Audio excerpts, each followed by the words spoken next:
I don't get it. When I went to a city I usually don't visit for shopping, I witnessed my husband and my mother, arm in arm, walking affectionately and kissing each other without a care for who saw them.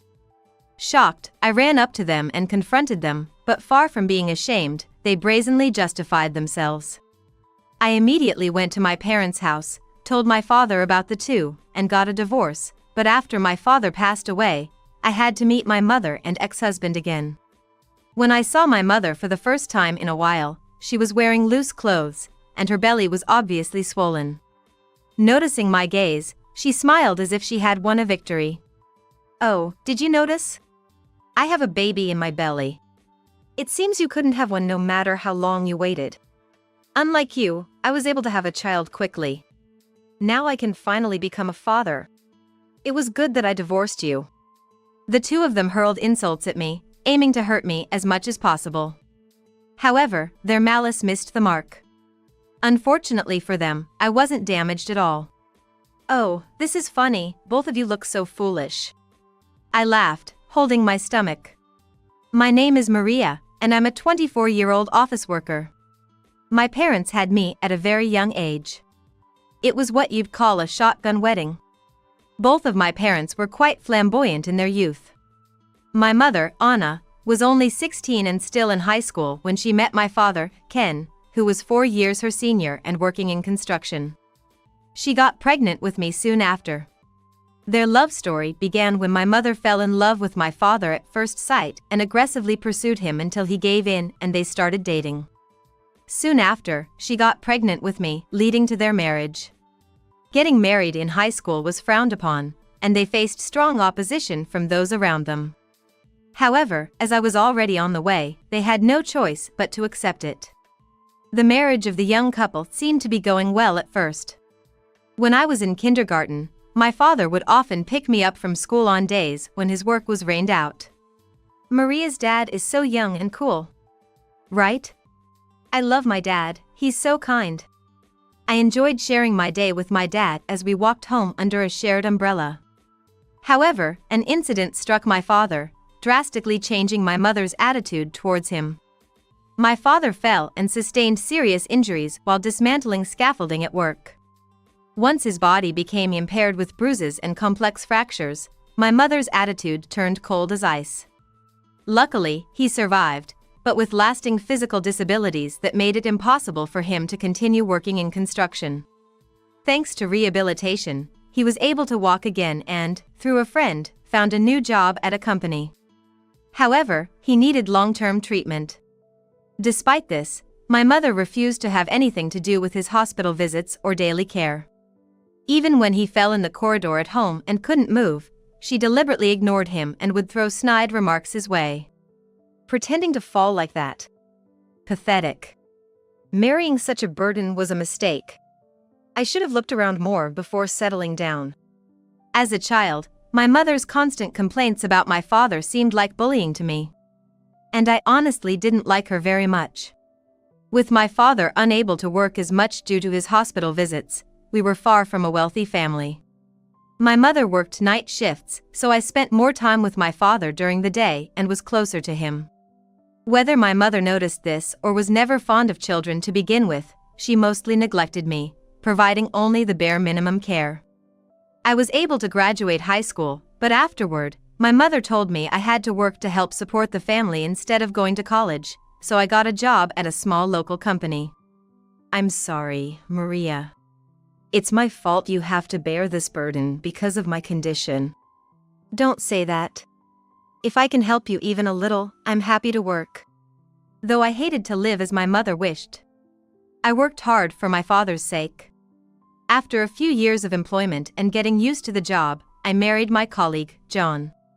I wanted to build a warm family with him, unlike my cold parents. "I'll take good care of you, Maria. Let's be happy together. I want to have lots of kids." I happily accepted his proposal with those words. However, a year into our marriage, there was no sign of us having children. I wanted children, but no matter how long we waited, there were no signs of pregnancy. Seeing my downtrodden state, John put pressure on me as if it was all my fault. "Why can't we have kids? Everyone else from my friends already have children. It must be your body that's the problem. What a letdown of a wife. Don't say that.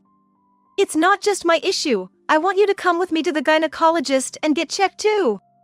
Huh? Why do I have to go through such a hassle? I've been healthy my whole life, never even caught a cold. It's definitely your fault we can't have kids. Even when I suggested infertility treatment, my husband wouldn't listen at all. Instead, he blamed me for our inability to conceive. Stop making excuses and get treated at a hospital already. Not having kids after getting married is crushing my reputation. He wouldn't hear a word I said, just kept blaming me one-sidedly. Still, clinging to a sliver of hope, I continued trying to conceive alone, but there was no sign of a child coming our way. And then, John started coming home less and less. He said he was busy with work, but his late returns became more frequent. Could it really be work? Or could he be cheating? There were several reasons I doubted my husband. There were times when I could smell women's perfume on his clothes after he returned late. And not just once, but several times.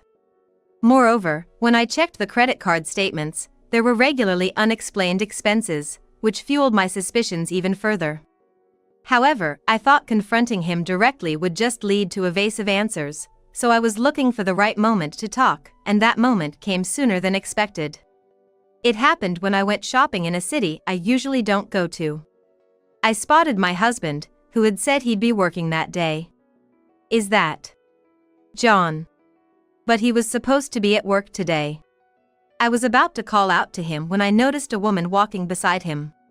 Why are Mom and John walking together? There was my mother, smiling and walking next to him. Since getting married, I have distanced myself from my mother. I visited my father at home from time to time, but I hardly ever brought my husband to my parents' house. There shouldn't have been any conversation between my husband and my mother after our marriage beyond formal greetings. Curious, I watched them from a distance without calling out, and to my shock, they started holding hands and then kissed right in front of me, not caring who saw them.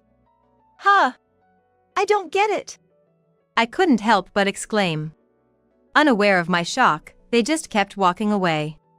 I finally shouted out loud. Hey, John! Mom! What are you doing? Unable to bear it any longer, I chased after them and called out, causing both to show surprised faces upon seeing me. Oh, what's the matter, Maria? Why such a hurry?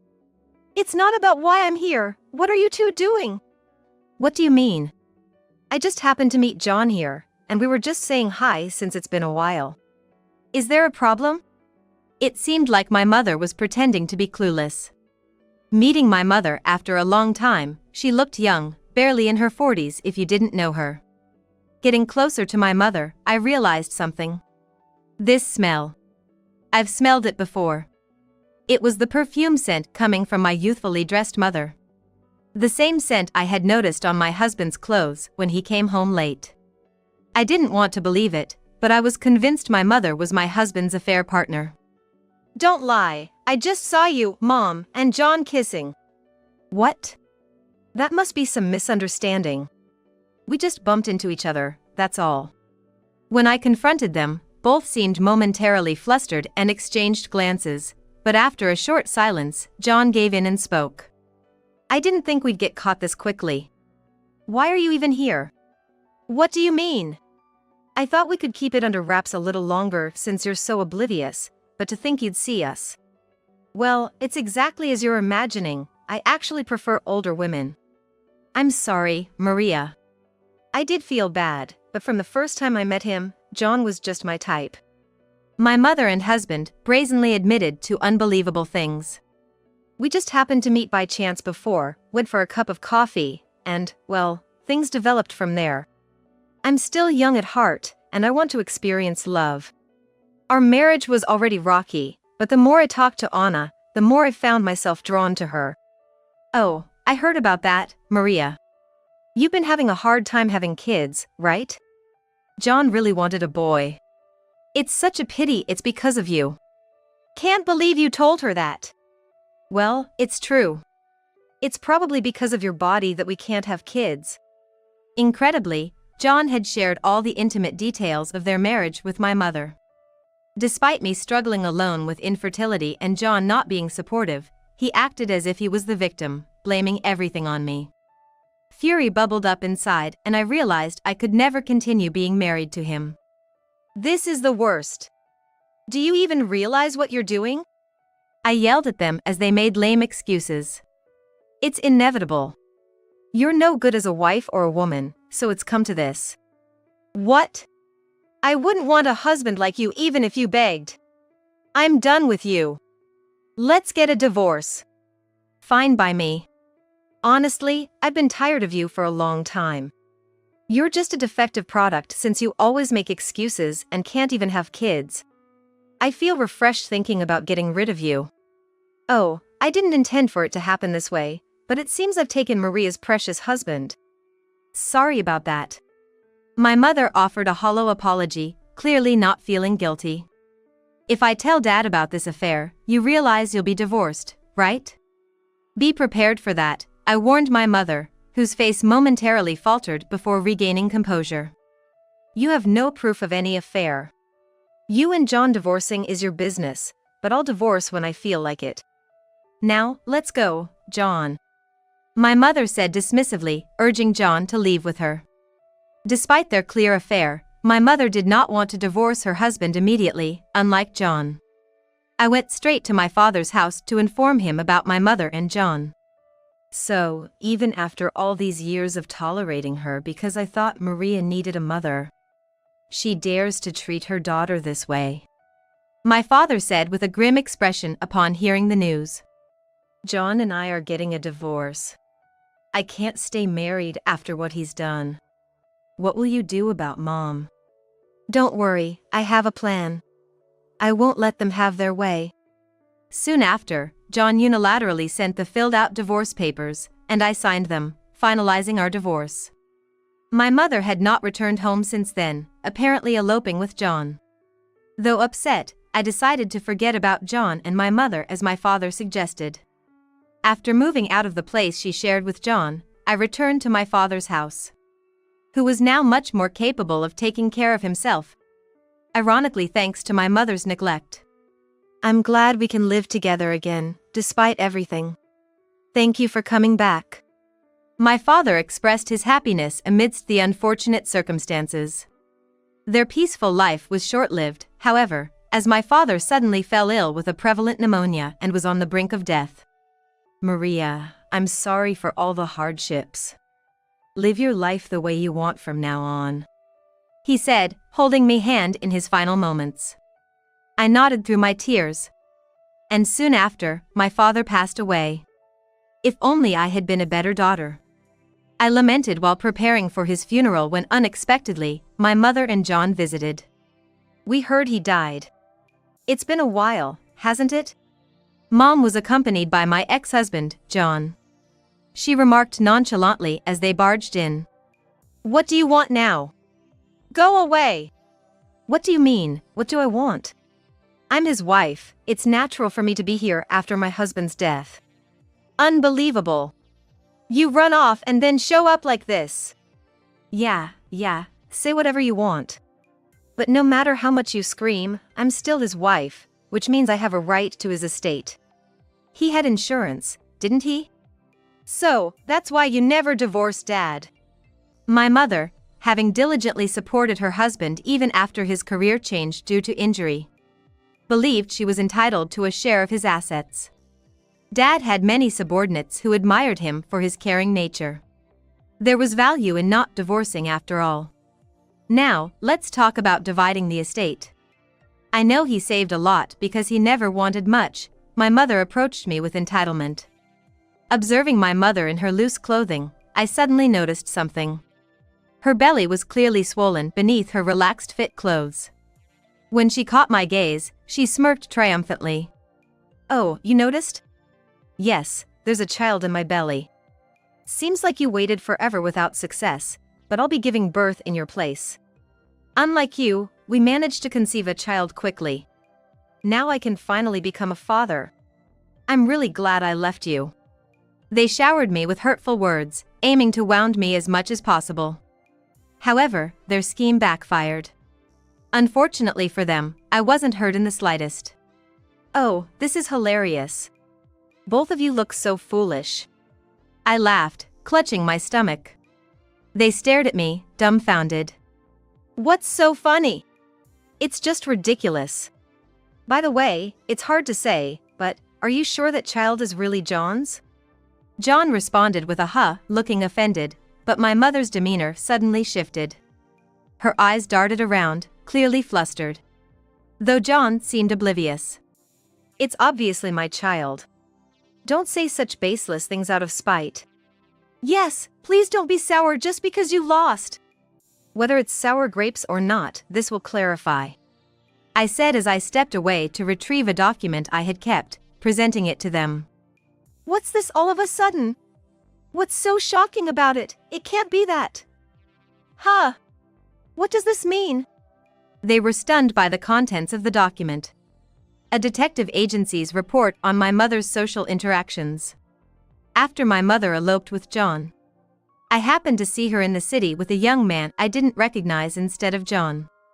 Following them discreetly, they entered a hotel. What's happening? Could it be that Mom is? I decided to consult with my father before he passed and opted to investigate my mother's behavior, thinking it might be useful someday. The investigation confirmed that my mother was indeed deeply involved with a man who wasn't John. Reading the report in disbelief, John saw detailed information about my mother and her other man. After finishing, he glared at my mother. "What's the meaning of this report? Were you deceiving me? That's impossible. Maria is lying. The child in my belly is definitely yours." My mother protested, still claiming the child was John's despite being visibly rattled. "Who are you going to believe, this child or me?" "Well, that's, just because you couldn't have children, doesn't mean you can frame your own mother as a villain." John was swayed by my mother, regaining his composure. And they both began to accuse me of lying. "It's your prerogative not to believe, but, unfortunately, there's conclusive evidence. You can come out now." I called to someone in the next room. And a door opened, allowing a man to enter. "Who's that?" "Who?" "I don't know him either." Both were puzzled by the stranger's appearance, not recognizing him. "This is my husband. It's natural you wouldn't know him since you two are strangers to him. After divorcing John, I remarried a year later through a friend. His name is Tim. A year after divorcing John, I remarried him I met through a friend. And how does this man prove anything? Unlike my mother, it's not obvious from my appearance yet, but I'm also pregnant, with his child, of course." "So what? Spit it out clearly. Don't you get it? I couldn't conceive no matter how hard we tried when I was with you, but after marrying him, let's call him Takashi, I got pregnant right away." John's realization dawned as he grasped the implication of my words. "You refused to go to the hospital because it was too much trouble, but I went for tests and knew I had no fertility issues. Meaning, the problem was with you." "No, that can't be. It's a lie." "But isn't it strange? Supposedly having difficulty conceiving, but she is pregnant. Are you sure it's really your child?" I questioned, leaving John speechless and glaring at my mother. "Hey, tell me the truth." "Fine, you got me." "Oh, you gave up quite easily. I thought you'd try to deceive us longer." "It was just a fling with John." "What do you mean?" "It was exciting because he was Maria's husband. You know how it is, wanting what belongs to someone else. But my real lover was someone else. I planned to break up with John eventually." Shocked by my mother's confession, John stood dumbfounded. "I wanted to enjoy my affairs until I got caught." "Well, it doesn't matter. Whether or not the child is his, my right to the estate remains unchanged." "You're still on about that?" "Sorry, but you'll have to give that up." "What? How many times do I have to say it? I never divorced my dead husband. I have a right to the inheritance." "That's what I'm telling you. You don't have any rights because you and Dad had been divorced a long time ago." "What? That can't be." "Mom, you might have forgotten because of your age, but Dad had the divorce papers you filled out. When I reported Mom's affair to Dad, what he pulled out was a divorce decree. According to Dad, after he became unable to work due to an injury, they had a huge fight. Mom told him, "I don't need a husband who can't even move," and handed him the filled-out divorce papers. Though he kept them without filing because of me, Dad had actually used those papers to divorce her before he passed away. So, Mom, you won't get a penny of Dad's estate. Do you understand now? That's impossible. Seeing her previously confident face turn pale, John still glared at her. I'm leaving. Realizing her affair was exposed and she wouldn't get any inheritance, Mom fled the house as if escaping. Later, Mom did give birth to a boy, but without needing a DNA test, it was clear from the blood type that John wasn't the father. John, realizing he'd been duped and wouldn't get any inheritance, denounced her as such a whore and disappeared. And the man Mom really wanted, her affair partner, apparently only saw her as a fling and ran away once he learned about the pregnancy. In the end, Mom, at 40, became a single mother with a young child. Without anyone to rely on, she's raising the child on government assistance. The childcare is physically demanding, especially since it was a late pregnancy, and she's aged significantly. Once, I saw Mom from a distance with the child. Her appearance, now with more gray hair, was more like a grandmother's than a mother's. Meanwhile, I gave birth to a healthy girl, and now we're a happy family of 3. Thinking about it, Mom's child is my half-brother, and he and my daughter are age mates, which is quite complicated. On Dad's death anniversary, we planned to visit his grave together. The betrayal by my ex-husband and Mom was tough, but it also led me to gain an irreplaceable family. From heaven, Dad must be watching over us too. Happy about his grandchild's birth. With the love Dad gave us, we vow to continue walking together as a close-knit family.